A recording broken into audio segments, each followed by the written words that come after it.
Hi mga ka-locals! If you're going to have a handaan or party anytime soon, then this video is for you kasi we have here some party trays and bilaos from Taste of Joy.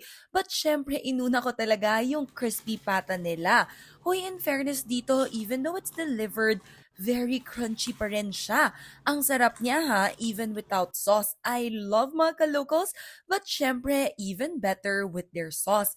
Tapos eto na, if mahilig kayo sa bihon, nako, itong bihon overload nila sakto sa inyo. Tingnan nyo naman, yung videographer ko, nagutom na rin, nakihingi na rin siya. Siyempre, na-enjoy din niya yan. With their pork barbecue as well.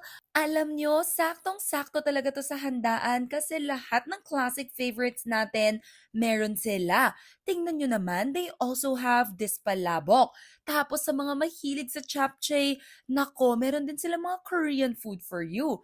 And syempre, some chicken inasal as well. Pero my personal favorite is their spaghetti talaga. Kasi it's very cheesy and meaty at the same time. Syempre, hindi pwede mawala ang lumpiang Shanghai. It's a must every party talaga, 'di ba?